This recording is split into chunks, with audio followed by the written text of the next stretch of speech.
الحمد لله رب العالمين والصلاة والسلام على رسوله الكريم وعلى آله وصحبه أجمعين ومن تبعهم بإحسان إلى يوم الدين.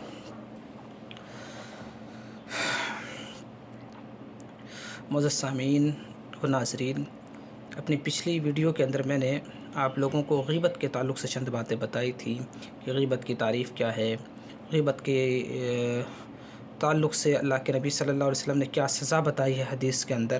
آج میں آپ کے سامنے چغلی کے بارے میں چند باتیں رکھوں گا جو غیبت سے ہی ملتی جلتی ایک چیز ہے۔ چغلی کسے کہتے ہیں؟ قرآن میں اس کو بڑی سختی سے منع کیا گیا ہے۔ ساتھ ہی ساتھ اس کا عذاب کیا ہے، کیا مرنے کے بعد قبر سے ہی اس کا عذاب کا سلسلہ شروع ہو جاتا ہے، اس تعلق سے میں باتیں آپ کے سامنے رکھوں گا۔ تو آئیے دیکھتے ہیں، اللہ رب العالمین قرآن مجید کے اندر فرماتا ہے، یہ سورہ قلم کی آیت نمبر 11 ہے جو 29ویں پارے میں موجود ہے۔ اللہ تعالیٰ فرماتا ہے وَلَا تُطِعْ كُلَّ حَلَّافٍ مَّهِينٍ ہَمَّازٍ مَّشَّاءٍ بِنَمِيمٍ۔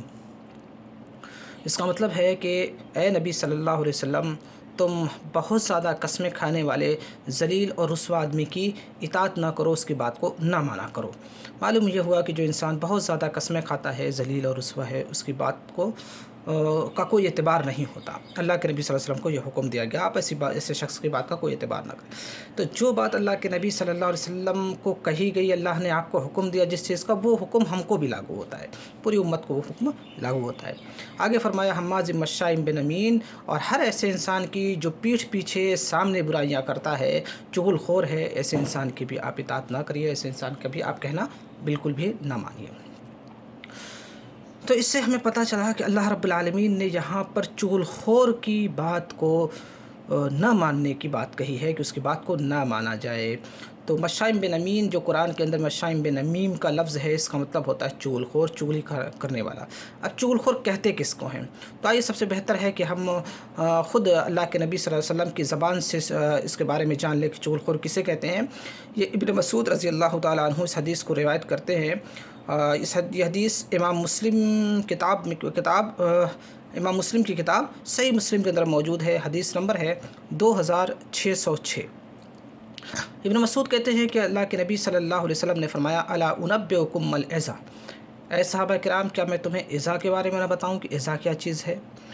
ہی النمیمہ، پھر خود ہی آپ نے جواب دیا کہ عزا کیا ہے؟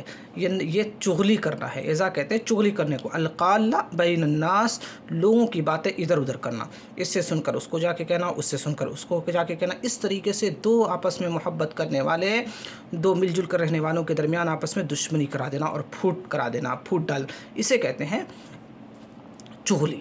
یعنی چغلی ایک ایسی چیز ہے جو معاشرے کو برباد کر دیتی ہے۔ چغلی ایک ایسی چیز ہے جو انسان کے معاشرے کے اندر دشمنیاں، بغض، عداوت پیدا کر دیتی ہے۔ ایک اچھا خاصا معاشرہ جو مل جل کر رہتا ہے، ایک اچھا خاصا گھرانہ جو مل جل کر آپس میں رہ رہا ہوتا ہے، جب چغلی جیسی چیزیں شروع ہو جاتی ہیں، چغل خور بیچ میں داخل ہو جاتا ہے، تو ایسی صورت میں وہ معاشرہ تباہ ہو جاتا ہے، وہ گھر تباہ ہو جاتا ہے۔ دو محبت کرنے والے یا بہت سے محبت کرنے والوں کے درمیان وہ دشمنی اور نفرت پیدا کرنے میں کامیاب ہو جاتا ہے۔ تو اللہ کے نبی صلی اللہ علیہ وسلم نے اس سے ہمیں منع فرمایا۔ امام بخاری نے ایک حدیث روایت کیا ہے، حدیث نمبر ہے 6056، اور امام مسلم نے بھی اس حدیث کو روایت کیا ہے۔ امام مسلم نے اس حدیث کو کتاب الایمان میں روایت کیا ہے، حدیث نمبر ہے 105۔ اللہ کے نبی صلی اللہ علیہ وسلم فرماتے ہیں لا يدخل الجنت قطات، ایک حدیث میں ہے نمام۔ اس حدیث کا مطلب ہے کہ چغل خور جنت میں داخل نہیں ہوگا۔